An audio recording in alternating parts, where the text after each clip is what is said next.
Welcome to A Nation of Sleepers. This is a podcast for those who refuse to kneel. Those who see the life for what it is and know deep in their bones we're at war.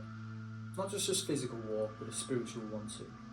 I'm Loz, I'm a veteran, a father, a patriot, but above all else a child of God. I didn't come here to entertain you, I came here to wake you the hell up. Let me ask you something. Why does it feel like the world has gone insane? Why are the borders open, the shelves empty, and the morals inverted? The media smiling at us through their teeth. Because this world, it isn't broken, it's been hijacked. We are living in an artificial matrix designed to keep you asleep, sleepwalking through your life while a tiny elite siphons off your wealth, your health, your sovereignty, but most dangerously, your soul. We've been doing it for decades. Call it the deep state, call it the cabal, call it the WEF, the UN, the CCP, Big Pharma, Big Tech, BlackRock, Soros, Gates, Schwab. It's all the same beast. A many-headed hydra of deception. Let's give you one example. BlackRock and Vanguard. These two investment firms own controlling stakes in nearly every major media outlet, pharmaceutical company, tech corporation and defence contractor on earth. Fox News, owned. CNN, owned. Pfizer, Moderna, Google, Meta, owned. When Klaus Schwab, head of the World Economic Forum, said, "You'll own nothing and you'll be happy," that wasn't a prediction, that was a promise. They want control of everything. Your home, your money, your food, your mind. And COVID, that was just the dry run. They shut your church while they kept the off-licence open. They forced your grand to die, but let politicians throw parties. They banned singing hymns but encouraged TikTok nurses. That wasn't health policy, that was psychological warfare. This is not incompetence, it is by design. They want chaos, they want division, they want you weak, addicted, anxious and distracted. Because the broken people are easy to control. And here's the truth they'll never tell you. The real war isn't left versus right, it's good versus evil, it's God versus the system. And every day you wake up you have to choose a side. Let's talk about one of the biggest lies of all, mass migration.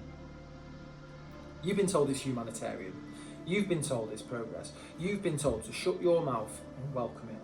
Or else you're a racist. But here's the truth, mass migration is a weaponised demographic warfare. This isn't about compassion, this is about replacement. Look at the Rotherham sex child abuse scandal.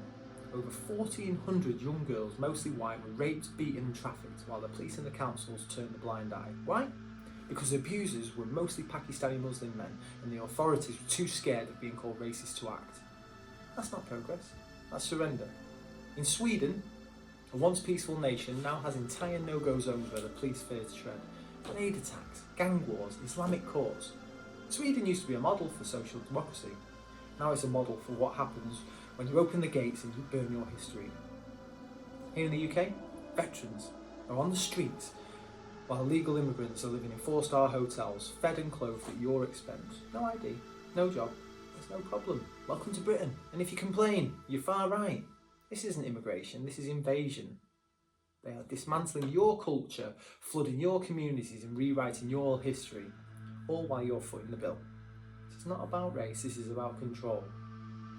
No nation survives without borders, no civilization survives without identity, and no people survive without the truth. They want you too scared to speak, too tired to resist, too ashamed to love your own culture, your faith, your flag and your God. I don't really care what they call me, because the truth doesn't care about your feelings. Now let me take it a little bit deeper, because this isn't just politics, this is a spiritual war. The Bible said it clear. For we wrestle not against flesh and blood, but against principalities, against powers, against the rulers of the darkness of this world. Ephesians 6:12. This isn't just corruption, it's spiritual possession. Look into the eyes of the people leading this madness. Do they look human to you? They're like blank. Do they speak like men with souls? No, they're vessels. Let me give you something most people miss. Okay? When the Gotthard Tunnel opened in Switzerland, attended by Merkel, Macron and other world leaders, the ceremony was full-blown satanic ritual. Demonic features, half-naked dancers, death symbolism, all under the banner of progress. You think that's art? It's a display of allegiance. They're telling you exactly who they serve. How about the Luciferian imagery in pop culture? Every Super Bowl, every Grammys, every fashion campaign, black eyes, horns, masks. Blood, inverted crosses, fake angels, Baphomet. It's not accidental, it's a normalisation of the devil. These people aren't just godless, they are anti-God. Why do they mutilate children in the name of gender affirmation? Why do they push AI, transhumanism, microchips and surveillance? Why are they pushing one world currency, one world government and one world religion?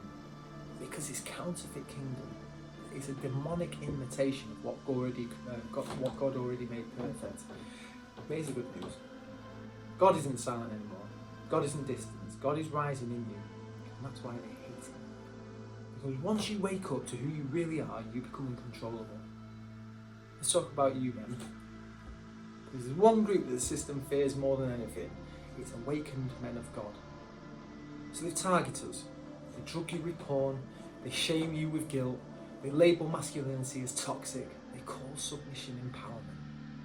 Do you know that testosterone levels in men have dropped over 50% in the last 40 years? That's not natural. That's engineered. They suppress real men because real men protect. Real men speak up. Real men fight back. Look at how they've handled Andrew Tate or Jordan Peterson. Say what you want about their style, but they weren't cancelled for lying. They were cancelled for telling men to stand up, to take ownership and to lead. Even your razor company turned on you. Remember Gillette's toxic masculinity ad? Yeah, they told you that being a protector, a father and a fighter was something to be ashamed of. Well, I'm here to say the opposite. You were made in the image of God. You were made to lead. You were made for war. Not war with bullets, but war with truth, with conviction, with courage. This world needs fewer influencers and more watchmen of the war. So I'm calling every man listening to me now. Wake up, rise up, and speak out. You are the resistance. So what do? Well, we unplug from the beast. We turn off the propaganda, we cut the leash, stop feeding the hand that beats you, and then we reconnect to God, to truth, to our families and to each other. Start growing food. Start protecting your own community. Start teaching your kids the truth before the state does it for you. Build your own networks, trade with those you trust, move your money out of the system, because CBDCs are coming, and once they control your digital wallet, they control your life. People are already building new worlds. Yeah, over in America, they're doing homesteading, parallel Christian schools, Bitcoin barter systems, local exchange. Even former enemies of the faith, Christians and Muslims and atheists, are now standing shoulder to shoulder to fight against this. Because the real war has pulled back the curtain. We can all see it now. We were all never enemies. We were brothers, facing the same beast, but they wanted to split us up to control us. And I'll leave you for this. Awake, O sleeper, and rise from the dead, and Christ will shine on you. Ephesians 5:14. They want you sedated, distracted, shamed and obedient, but you were born for more. You were born for this moment. This is a nation of sleepers. And I'm lost. I see you won't be silent. Not now, not ever.